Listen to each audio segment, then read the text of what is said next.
What's poppin', everyone? You got your coach of the Chim Chargers here today with our week 1 battle of the GBA season 9. And if you missed the draft analysis for this, feel free to check it out in the description. I do have that there, and shows you guys my team overall, all the 11 Pokemon that I picked up. Just because, so I'm doing 2 draft leagues at the same time now, right? I'm doing GBA, I'm doing APA. It's just so hard to find time to record team building videos for both, so I'm prioritizing sort of my team building videos for the standard draft, which is APA.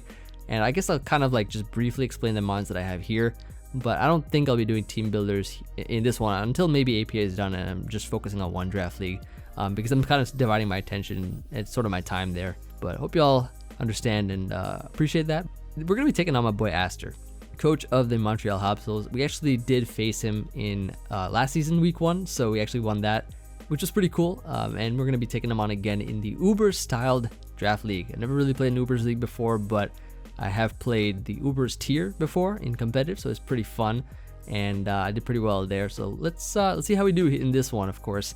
Now, the team that I'm bringing here, it consists of Assault Vest Ho-Oh, because I feel like that can sort of sponge a lot of his special attackers and beat Rotom Wash 1v1. It is a set designed to beat Rotom Wash 1v1 because I do have Giga Drain on it. It can do a lot of damage to that. Bronzong, which is going to be Gyro Ball, Earthquake, Protect, and Toxic, because I do have rocks on my Dugtrio, which is Focus Sash, and it is designed to trap stuff like Mega Mawile mainly. I'm predicting his Tyranitar that he has on his team to have like a Shed Shell maybe, but we'll see. Alolan Muck, which is designed to beat Reuniclus 1v1. It does have Power Up Punch, so it can beat Acid Armor Reuniclus specifically. Giratina Origin, which is my defogger for the team, has some nice utility tech moves on it. Like I said, I have Dugtrio to trap stuff, and Keldeo, which is going to be Choice Scarfed on my team this time for this week. It's designed to, I guess, outrun a lot of his threats and be faster than Tornadus, because if we could get up rocks, chip it down over time, Tornadus is not really a safe switch into Keldeo. So now let's look at his team. He's bringing Tornadus, Therian, Tyranitar, Reuniclus, Mega Mawile, Necrozma, Dawnwings, and Rotom Wash. His team has probably the best answers to Ho-Oh out of everybody else's draft, I would say. Looking at his team, he also has a sort of Trick Room element that I realized while trying to build for his team. Essentially, I figured that Bronzong plus Alolan Muck can help me out versus his Trick Room option. As you can see, he has Reuniclus and Necrozma Dawnwings.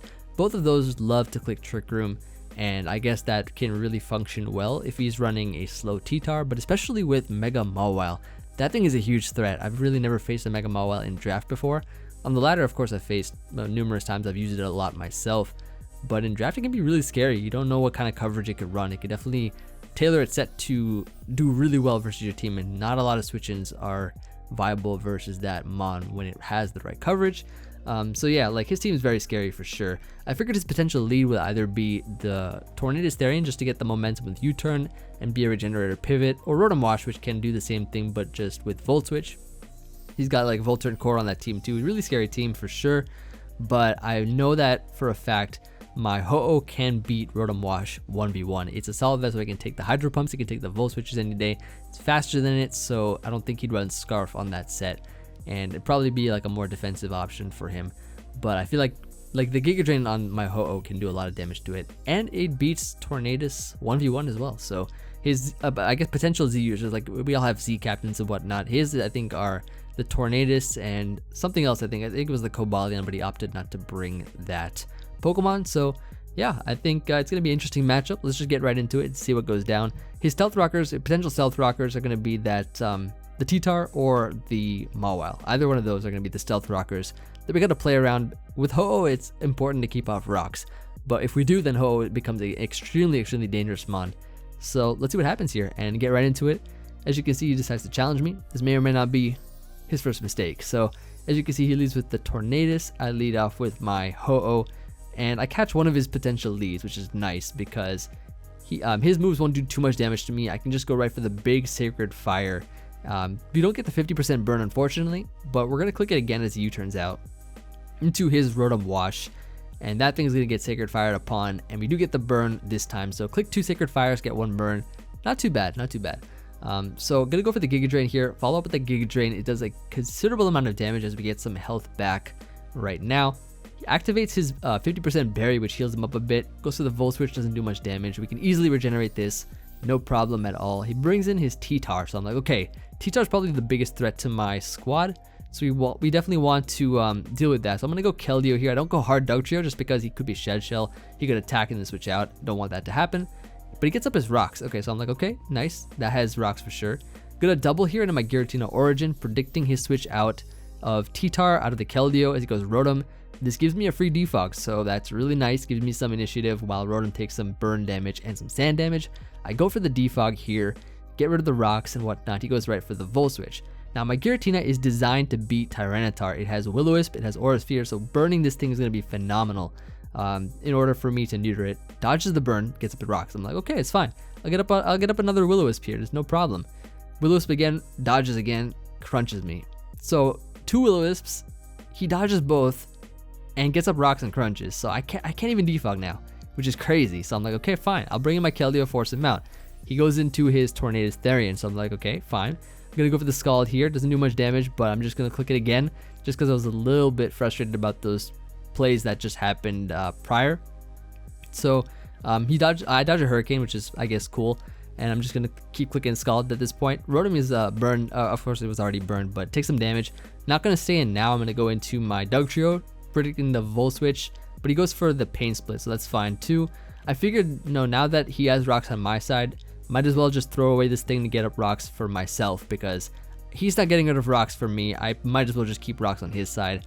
And because Dugtrio Sash gets broken by the rocks anyways, I would not be able to use it to trap something like Mega Mawile, which is what I needed to do, due to the fact that Mawile likely has Sucker Punch on it, so it would just get OHKO'd anyways. But yeah, he brings the Reuniclus on my Sucker Punch. I try to get some chip on Rotom, didn't work. But I go to my Alolan Muck, which is a guaranteed counter to this thing. We saw that it has Acid Armor, probably has Calm Mind, Recover, and one other move. Force him out into Mega Mawile. Now, Mawile here is going to take a Power Up Punch. I do get intimidated though, and I'm forced out because this thing can't beat Mawile 1v1, obviously, so I'm going to go into my Bronzong.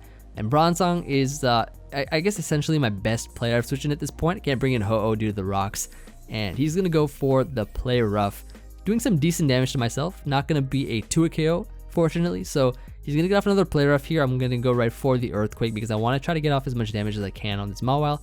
It does put him in range of a Keldeo's Scald, so that's nice. I'm going to go for the Protect this time around so that I can avoid the knockout of the roll from Play Rough once again. As you can see, he tries to go for it, and this time though he does go for the Sucker Punch. So I knew that he had that move. Wasn't sure if he was gonna use it on Bronzong or not, but he ends up doing that.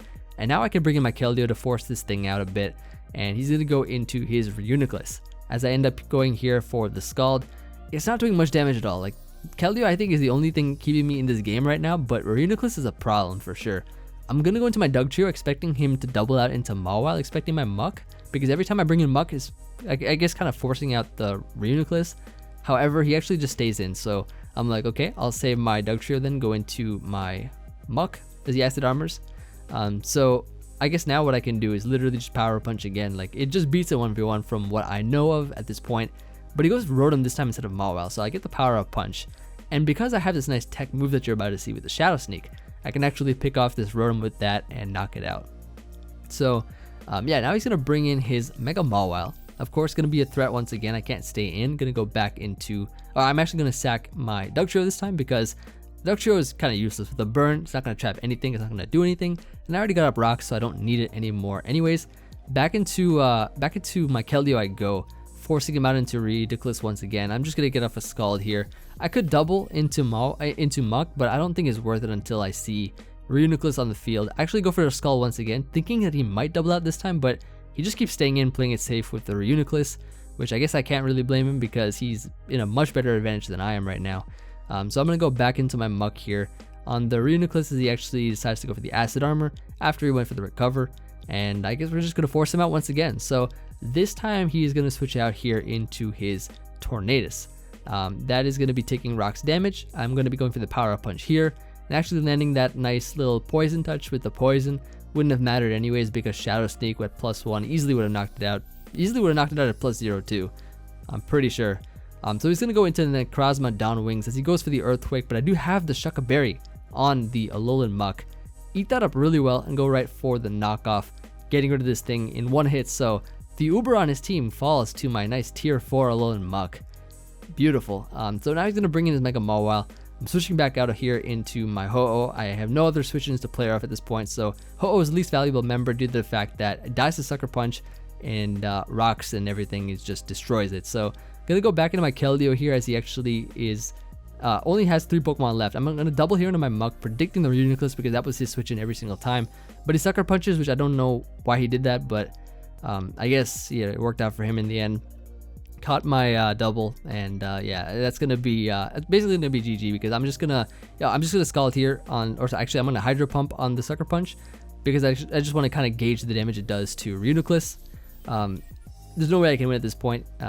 There was no way I could actually have won after the 2 Will-O-Wisp misses to begin with. I was just kind of fighting for differential at that point. I didn't want to run anyways. I just wanted to kind of fight it out, see what happened here. But essentially now, like, I'm gonna keep clicking Hydro Pump, and he's just spamming Recover.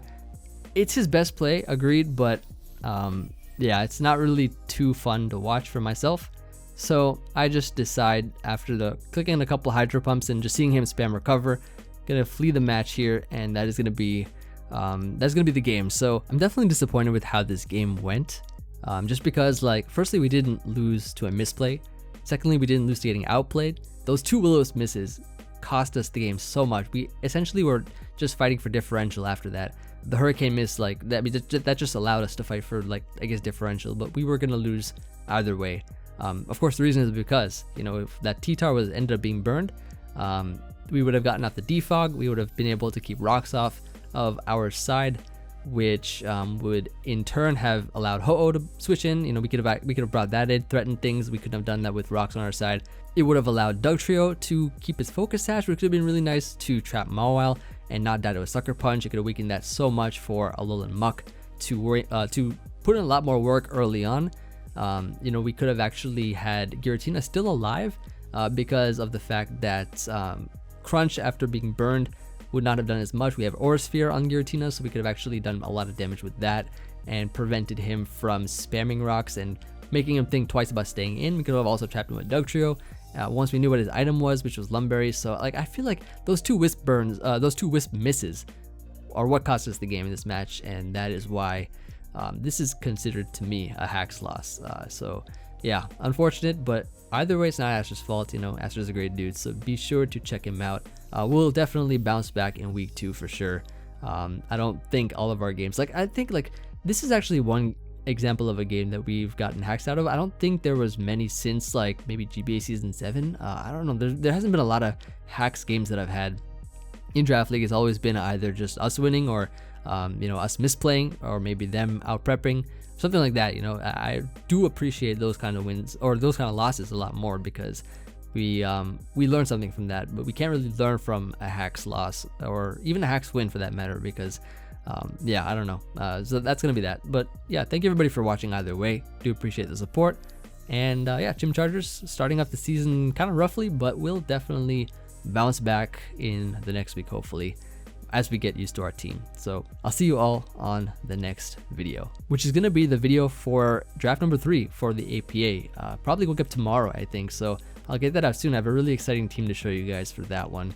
And yeah, hope you all are excited for that. I'll see you guys on that video. Peace.